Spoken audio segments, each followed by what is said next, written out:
Hi, my name is Jim Jeffrey. Welcome to my home studio in Santa Clarita, California. Today I'm going to share with you some tips on how to record your own music at home. And so since we're all stuck at home, being safe, we may as well be creative. So let's get to it.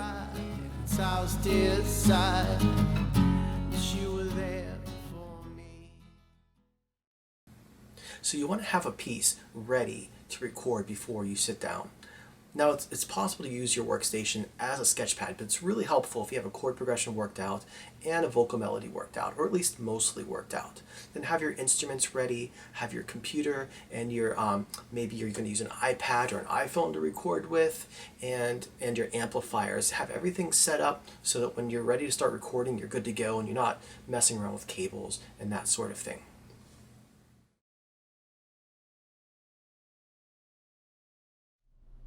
You'll need a microphone. There are two types of microphones. There's a dynamic and a condenser microphone. A dynamic microphone has what's called a dynamic moving coil that picks up the sound. It picks the sound up in a more organic way. A condenser microphone requires power to function, and it picks up a lot of detail in the room. So depending on your application, you may want a dynamic or a condenser microphone. You'll need a computer or a tablet, whatever you're going to record on. Some people record on tape machines, but they're less common. When you're using a computer, you'll need an interface to get your information in and out of the computer. This is where you're going to plug your microphones and instruments into the interface. You're going to plug the USB cable from that interface into your computer. When the audio is coming back out of your computer, it will also come through the USB to the main speaker outputs on the back of your interface and the headphone out, so you can monitor what you're recording or what you're mixing. When choosing headphones, don't spend too much money, but get something that's good. I would recommend staying in the $70 to $100 range. If that's out of the budget for the moment, then use whatever you have. In addition to headphones, you'll want studio monitors, which are two speakers that will be on the left or right side of your desk, and they will give you the stereo image that's coming out of your recording machine, so you can do the editing and mixing that's required for your piece. You will also need cables. You'll need XLR cables, which is a microphone cable. You'll need quarter-inch cables if you're connecting your guitar to an amplifier. There's two types of quarter-inch cables. There's one called a TRS cable, which is a stereo quarter-inch cable, which is not for the guitar. That's for connecting your monitors to your interface or your computer. And a TS cable, which is the standard guitar cable. You also need a USB cable to connect your interface to the computer, and a pop filter for in front of the microphone. The pop filter is connected to the microphone stand, which can be precarious at times depending on how heavy the microphone is and the position of the stand. So it's generally a good idea to have a sandbag or some heavy sort of thing that's sitting at the base of your microphone stand so it doesn't fall over or move when you're recording your music. Here are some basic definitions that you'll need to understand when learning to record with your new equipment and communicating with other musicians while you're in the recording process. On the front of your interface, you'll often have a selector where you can select between microphone, instrument, or line input. Each one of those different inputs have a different amount of voltage going into the interface. You'll have to adjust your preamp or gain knob accordingly so that you get an appropriate level into your recording software. On the front of the interface, you'll have a knob that says gain, which is your preamp. This is where you're going to adjust the volume of your microphone or instrument so that you get a good signal into your recording software. I generally shoot for about 50% signal on average because sometimes it'll go louder and you don't want the signal to go too loud and distort inside of your recording software. Condenser microphones, as we discussed earlier, require power to work. So most interfaces will have what's called phantom power, or it'll say 48V, which stands for 48 volts. And that is what powers the condenser microphone so it can pick up the sound. If that button is not pressed in, you will not get signal. And I have to add, when you're not getting a signal into your interface or into your recording software, the problem is almost always something is not plugged in. Even if you think you plugged it in, chances are there's something in the chain that's not plugged in. A power cable to an amplifier, the cable to your instrument isn't all the way plugged in, phantom power button is not on. So before you assume your equipment's broken, just check all the cabling and make sure everything is secure and plugged in. Most interfaces will use a USB cable, which stands for Universal Serial Bus. And that cable is what gets the information from your interface in and out of the computer. You will also use USB cables for other MIDI devices. MIDI stands for Musical Instrument Digital Interface. There's a plethora of different types of MIDI controllers that will control an amazing amount of functions inside of your recording software. One common device is a MIDI keyboard, which is a piano that has no sound, but what it does is it activates sound inside of your recording software that you could then record and turn into audio. As I mentioned earlier, there are two types of microphones. There are condenser microphones and there are dynamic microphones. A condenser microphone requires 48 volts or phantom power to pick up sound. They're more sensitive and they pick up a lot of detail in the room. A dynamic microphone has what's called a dynamic moving coil. Dynamic microphones sound a bit more organic, but it really depends on the application. Sometimes you will prefer a dynamic mic on a guitar cab. Sometimes you'll prefer a condenser mic on the same guitar cab. It's really your preference. The same thing goes for vocals. When I'm singing live, I generally sing with a dynamic microphone. In the studio, I will usually use a condenser microphone. The interface is what will transfer your audio, whether it's a guitar signal, keyboard signal, your vocal microphone, into your computer and your recording software, then back out to your headphones and your studio monitors so you can record along with the music and edit when you're ready to start mixing. DAW stands for Digital Audio Workstation. That simply means the recording software that you are recording your music and editing and mixing it in. The front of your interface will have a lot of knobs and inputs, and it's really important to understand what they do so that you can get to business. First, you'll have the microphone or instrument inputs. As we discussed earlier, there's a multi-plug where you can plug an XLR microphone cable or a 1/4-inch instrument cable into that same plug. Above your microphone inputs in this diagram, you have the microphone or instrument gain, and you'll need to adjust that so that you get the appropriate amount of level into the recording software. Beside your microphone inputs, there's a small rectangle, which is your microphone or instrument selector, and that's where you'll select whether you have a microphone or an instrument, or sometimes you'll have a line level signal, which will be from an actual keyboard that has sounds that you'll be recording into your software. The red button on the top middle is the 48 volts or phantom power. This is what you'll need to press for your condenser microphone. Now you want to be careful what else you have plugged into the front of your interface because some amplifiers and other equipment cannot handle that 48 volts going into them. For an example, a guitar amplifier may have an XLR out of the back so you can go directly into your interface, but a lot of amplifiers would be damaged by receiving that 48 volts. So really read the manual of your equipment before you plug anything other than a condenser microphone into a mic input which has the 48 volts activated. The large knob on the right is your main speaker output. This will control the volume for your studio monitors to the left or the right of your desk. When you're actively recording with the microphone, you'll want that knob turned all the way down so the sound from the speakers does not go back into your microphone. It'll mess up your audio track and it also could give you really horrible feedback. That's why a good pair of headphones is essential for recording. On the top right of the interface, you have the headphone level, and the bottom you have the headphone output. The headphone level will control the volume of your headphones only. It will not affect the volume of your studio monitors. Most interfaces will have all of these features, but they may have different labels depending on what that company prefers to call them, and there may be more options or less options on various interfaces. So before you buy your first interface, you should think about the application you're going to want to use it for, because you don't want to buy too much of an interface and you don't want to buy too little of an interface. The back of the interface is where you'll have your USB right in the center that you will plug into your computer. To the right of that square USB, you'll have the speaker outputs for your left and right speakers. That's for your studio monitors. And on the left side, you'll have other inputs and possibly outputs. These could be 1/4-inch inputs and outputs. They could be MIDI inputs and outputs, depending on your interface. Signal flow is one of the most important things to understand when you're recording and mixing audio. Signal flow is defined as the path that the audio takes from the instrument through the recording device, or DAW, and then out of the speakers.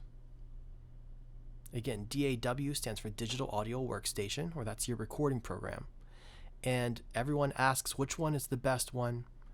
At the end of the day, the best DAW is the one that you know the best because you're going to be comfortable, You're going to know where the knobs are, the buttons inside the software, and you're going to make your best music because you'll be focused on your art and not on pressing buttons on the keyboard. Signal processing is when you affect the tone in various ways to make the sound that you're envisioning for your music. Some of the tools you'll use is a compressor, an equalizer. You have other effects like distortion and pitch shifting, and time-based effects. Compression actually takes the louder sounds and makes them quieter so that they're more close in volume to the quieter sounds on your track. And then you can turn the whole track up, and so everything becomes louder, so you end up having a tighter sound for your track. You want to be careful when you're compressing because it's very common to over-compress and it really messes up the sound, so it takes some time to listen and get used to it. Equalizers, they raise or lower certain frequencies, and they also cut out certain frequencies. Maybe some instruments you don't need any low end at all. Maybe some instruments you really don't need high end. So you can cut off the lower or high end, or maybe you're missing some frequencies in the middle somewhere, or some instrument has a real honky sound and you really need to find a frequency and bring it down so that it really sits in the track nicely. You can also use other effects like distortion or pitch shift, which will change your sound in a million different ways depending on what your vision is. And last, we have time-based effects. Time-based effects are like delay or echo or chorus or reverb. Delay and echo are very similar. Delay has a tiny repeat or maybe several repeats of the sound, and an echo is like if you're yelling into a cavern, like hello, hello, hello.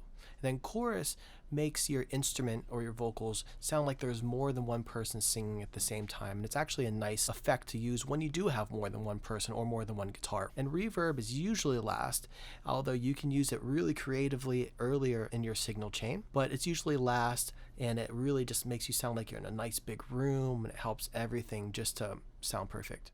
Next, we have a basic signal flow chart. The first box on the left is your instrument. The box in the middle is your DAW, and the arrow on the right is the speakers.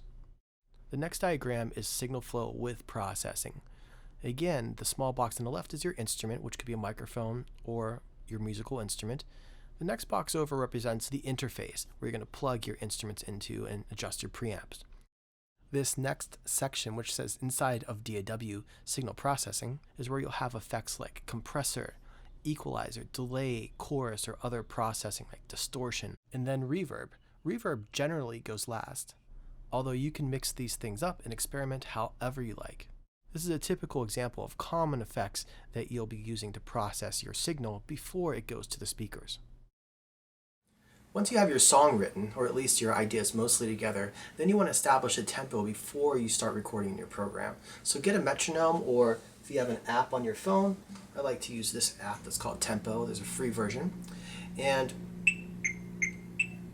you just play your song and you get something close to the tempo that you're looking for.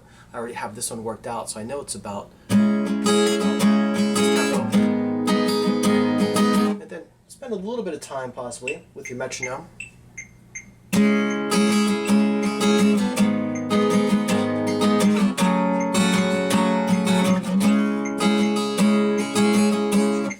You can also use the metronome that's on your computer recording software, and that's called a click track.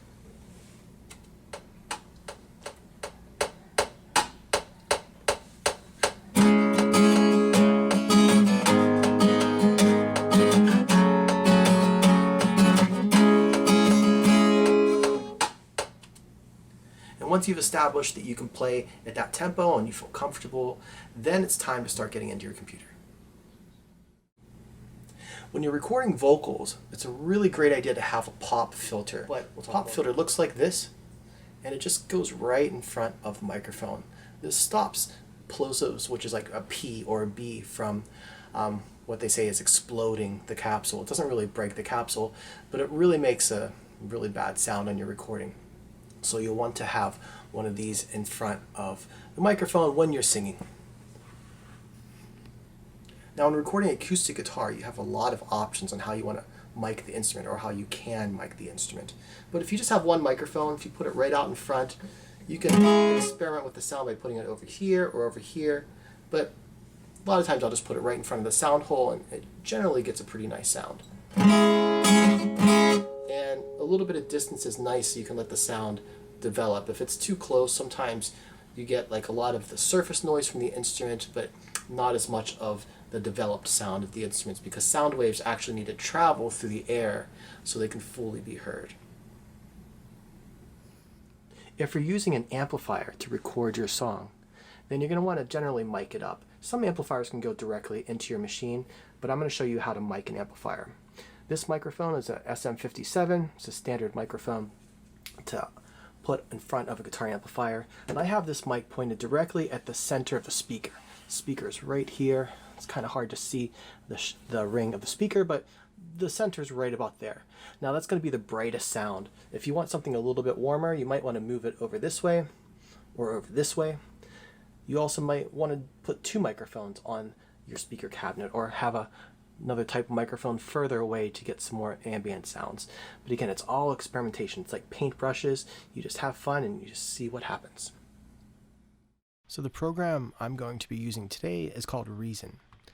It's not my main program that I use for recording and editing. I usually use Pro Tools, but this is a really great program that I have on my laptop, and it has virtual instruments, which are instruments that you can sequence, which I'll show you a little bit about that, and you can play them on a MIDI keyboard, or you can just click them in with your mouse, which is what we're going to do today. And there's a lot of other programs that do this. Reason's pretty affordable, but there's free ones like GarageBand, or also Logic is a nice one. It's not free, but it's a really nice one, and there are tons of other ones, so you can do your research and figure out what works best for you. A lot of interfaces that you'll buy will come with programs for free, so you can maybe try some of those. But this one has a lot of really fun stuff. It has a bunch of instruments, and you can upgrade it, but what it comes with is really cool. This drum computer is really quite fun. It has a lot of different instruments, and this is just the basic drum sound you have right there. And what you can do is just like click in these little cells here.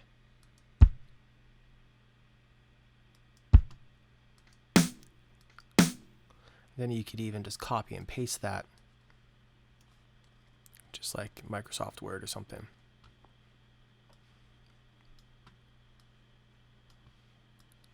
You can play back a simple drum beat.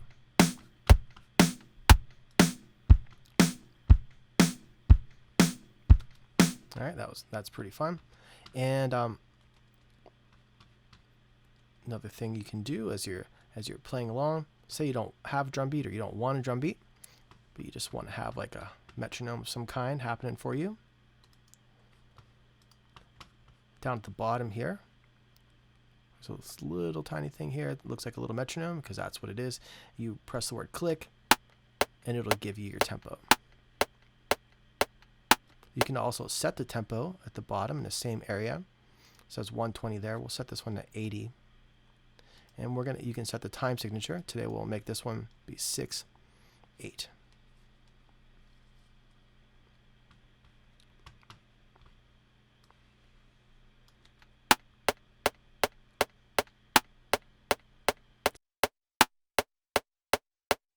One, two, three, four, five, six.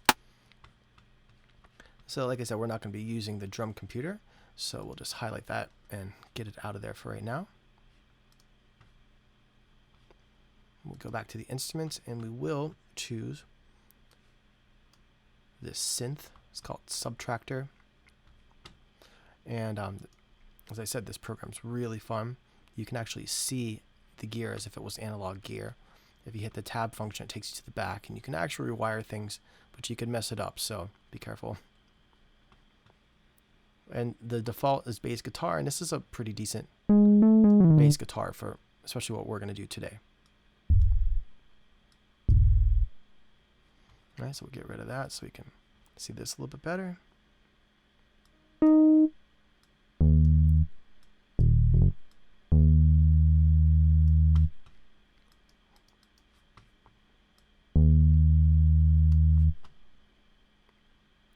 All right, so sequencing. Sequencing is a big word for just typing in the notes that you want to play. And so for this song, it's a really simple song. We have C sharp, G sharp, and F sharp. Oh, and one other thing, one year, when you're working in programs, it's usually good to actually start a couple measures in, because even though the program will let you record right from the beginning, if you start right at the first measure, then maybe the beginning of your guitar strums or whatever will get clipped off, and it just kind of doesn't sound that good. Okay, so go back to C sharp. We're just gonna type right in C sharp and we'll play it. All right, I'm gonna turn off the metronome right now because I don't really need that, because the grid is perfect. If you see right here on the top where it says snap, that will snap to the grid, and meaning when you click stuff and move things around, it'll move right to the beat, so your timing is pretty much perfect. Sometimes it's a little too perfect, but that's why there are tools to help you out with that too. So here's our bass line.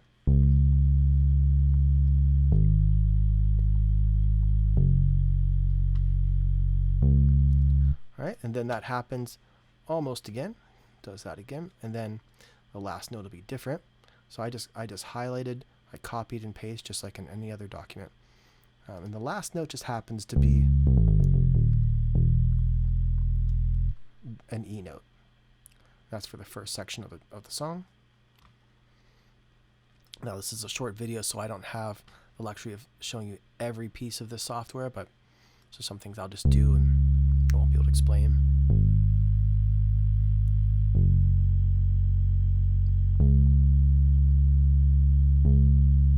Now with our click track,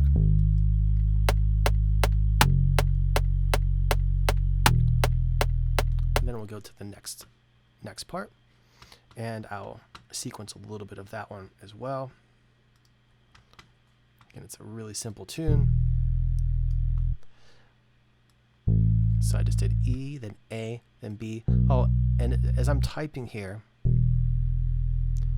if you notice on the left side where you can demo the notes, that looks like a piano keyboard. So if you're familiar with the piano, it's really, really nice to see a piano on the left-hand side. And when you scroll up and down with your mouse, it takes you to higher or lower notes in the range of the piano. But also if you look at the screen, you see you have 2 dark bars and then 3 dark bars. Those correspond directly with the 2 black keys and 3 black keys of the piano. It's just really, really convenient. So here's our next section. Okay, so E. Oh, let me make sure that I'm in the right place.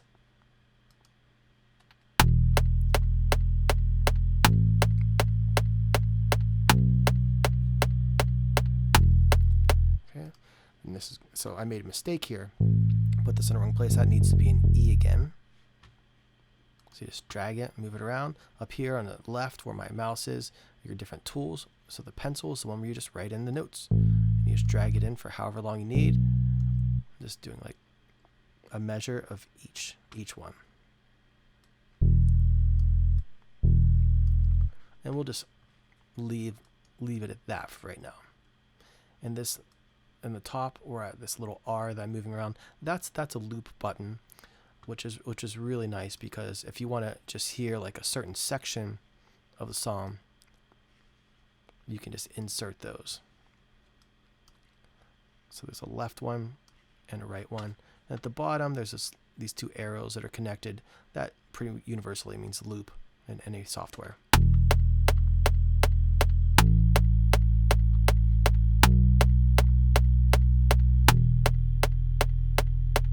And that's the end. Okay, great.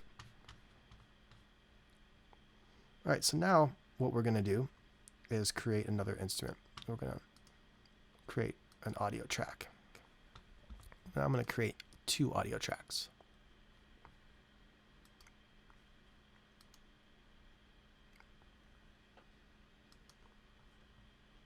The first one will be guitar, and the second one will be vocals.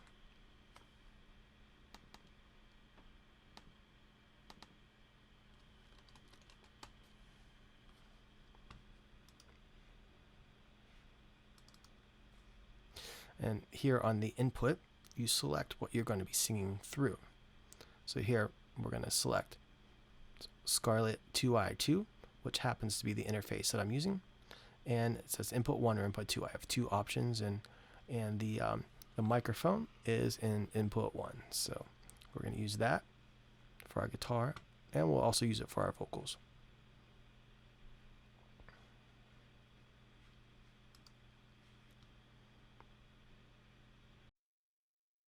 So now we're starting at measure 3. So I'll just bring my cursor all the way back to the beginning. I want to make sure my loop's not going to mess me up. Okay. And we can just turn that loop off. And I'll just get the guitar ready, and I'll record a bit of the guitar. So you have to press the little red button. Pretty universal with any software for record, red for record. And then in this one, I'm just going to press this red button, and it'll start recording. I have my click track on, my tempo set. I should be good to go.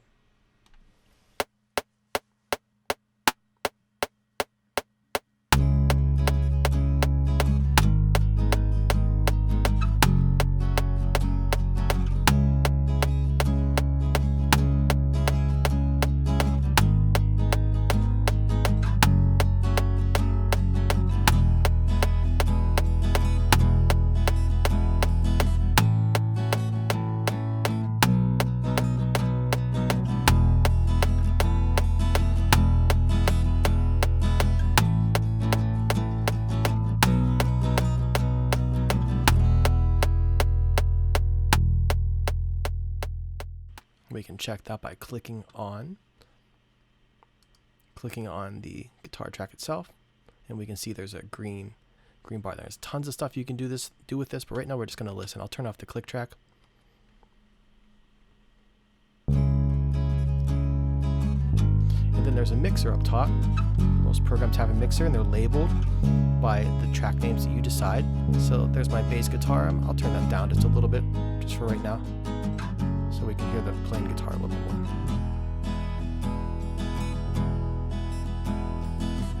Good, so that worked. That was good enough. Okay, so now we'll record some vocals. So I already made a vocal track. So I'll just click on that track, and where it says in, I'll just check that it's the correct input. Scarlett 2i2 USB, input 1. That looks good to me.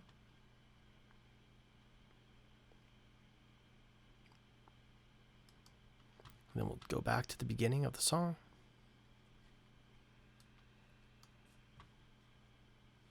We're at measure 1, and I'll just press record, and I'll sing the vocals.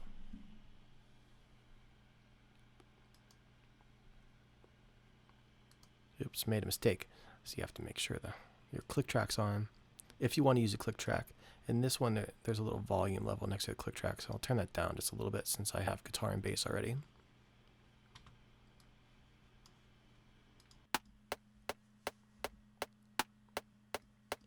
I was headstrong and blind, you stuck by my side. You did right by me. I was too full of pride, tossed it aside. But you were there for me. But please, please, please, remember me. Don't have to do or say anything, just drop a rose for me.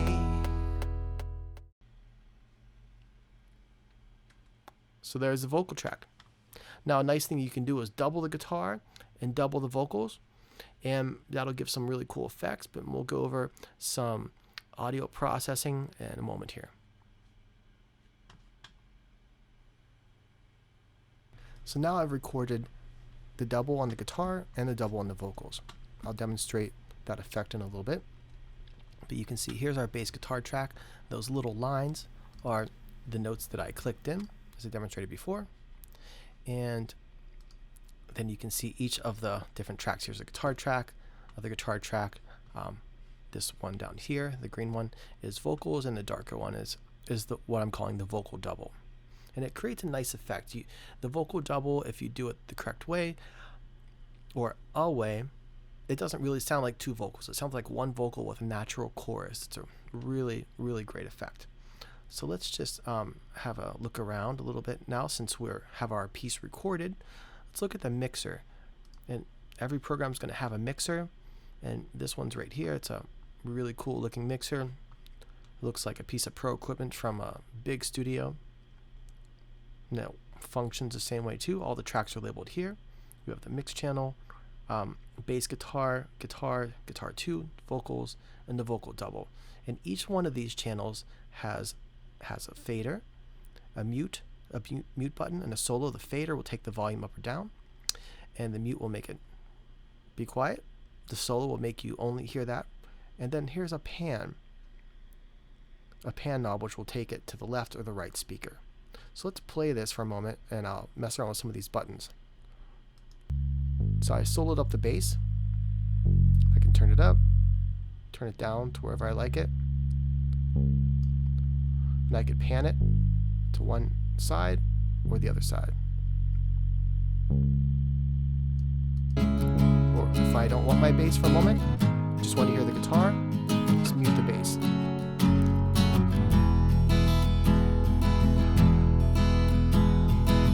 Alright, so let's mute that bass for a moment, and then we'll listen to the two guitars together. So here's guitar 1 and guitar 2. Here's guitar 1. Oh, there's the guitar 2. You can hear I've opened up a little bit. It's like, oh, I can hear two guitars, or at least sounds a little bit fuller. Now when you pan these, then it really starts to widen up. See, when both guitars were right in the middle, it sounds like they're right in front of you. But here it sounds like a wall of guitars when you put it left and right. Alright, let's look at our sequencer again. We'll create a loop so we don't have to keep stopping our track.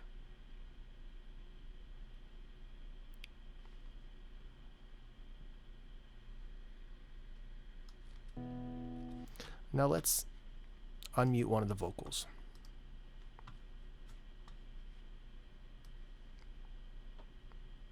I was headstrong and blind, you stuck by my side. You did right by me. I was too full of pride, and it's house decide. We could mess with the you were there level for me. Of the vocals. But please, we could pan it. Please. But we're going to keep the vocals right up front. Remember me. You don't have to do or say anything. Now you can hear when I turn on the vocal double, what kind of effect it has. Please. Here's a vocal double. Please. Right now. Remember me. So you can kind of hear it when it's my time. I've spent my last time. There you can really hear both. Drop a rose, headstrong and blind. You stuck by my side. You did right by me. Then we'll add in our guitars again. I was too full of pride. It's house decide. You were there for me. But please. Remember me. Alright, so that's fun. Starting to sound more like a track. Now, this is more like a recording console, so I have to say maybe it's a little bit more intimidating up here. We'll get rid of the sequencer because we don't need to see that for right now. We'll just look at these green knobs. And we'll be dealing with our vocal channel, which is the lime green here, and then this row of green knobs, which goes 1 through 8. Now, when you're looking at a recording console, one thing to really remember is that if it's just like one giant strip. If we just look at the left side here, there's a row of green knobs, some red knobs, orange knobs, and then red, green, and blue. And if you look to the right, there's another channel that's exactly the same way. So once you understand one of those strips, you'll realize that they all function exactly the same, and it starts to become way less intimidating. So in this situation, I'm going to streamline it here. If you hit the blue button, it turns on an effect. And over here in this area to the right where you have red and blue knobs here, those are your effects. Number 1 here is a plate reverb. Number 2 is a room. Number 3 is an echo. Number 4 is delay. And so I turned on number 1, my green knob, and that I'll solo up the vocals here. And then we're going to have some reverb on that. Actually, I'll turn it off, then I'll turn it back on for you. You don't have to reverb. Do or say anything, just drop a rose for me.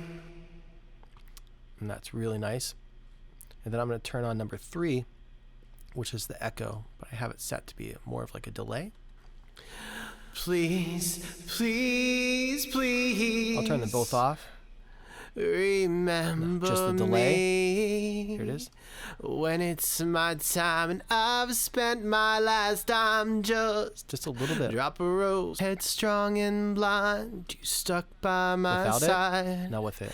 You did right by me. A little bit of echo. I was too reverb. Full of pride, and it's house decide that you were there for me. Now we'll turn on our vocal double. But please, please, please. And we'll send them to the same effects. Remember me. You don't have to do or say anything. So it's really starting to sound nice. So we'll unsolo those. Now we'll solo up the guitars. Do a similar thing with the guitars, except for we'll send the guitars out to a different reverb. Since the first one is being used by the vocals, we'll use the second one down, which says room. A room and a plate. They're different types of reverbs. You have to study up on that. But we'll send the guitar out to the plate reverbs. I'll play them by themselves for a moment. Then with the reverb.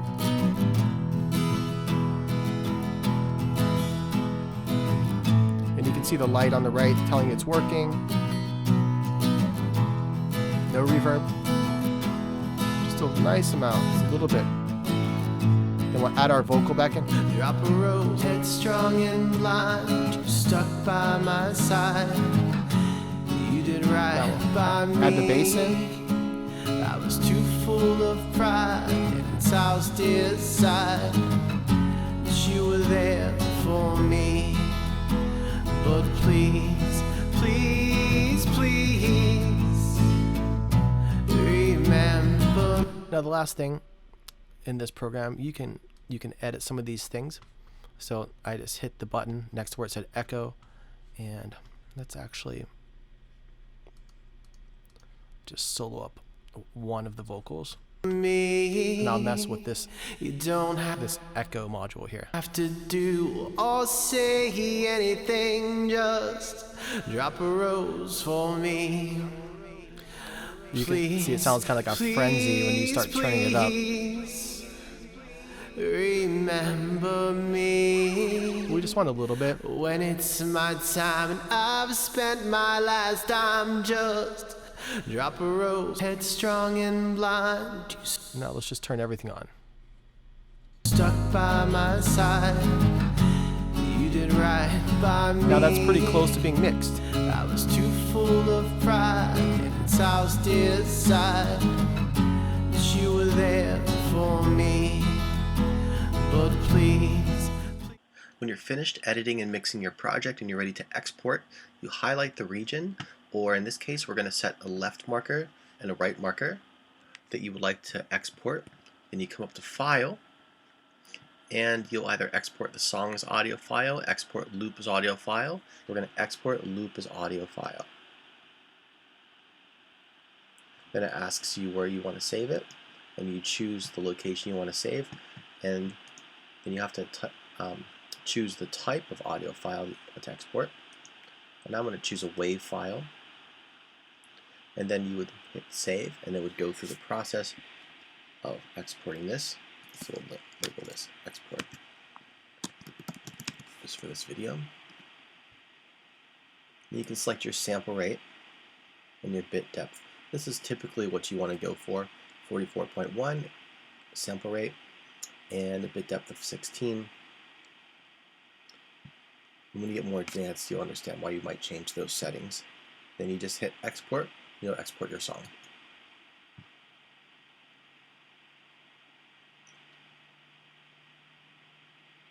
It's going through the timeline. And done. So this has just been an overview of this program, which is Reason.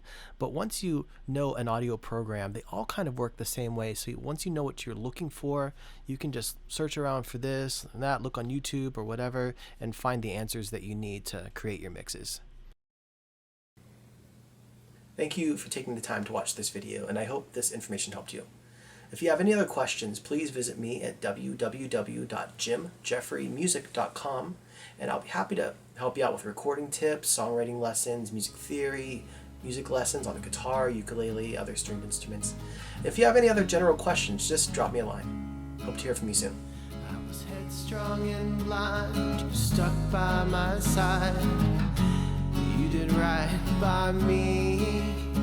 I was too full of pride, and it's ours to decide that you were there for me. But please, please, please remember me when it's my time and I've spent my last dime. Just drop a rose for me.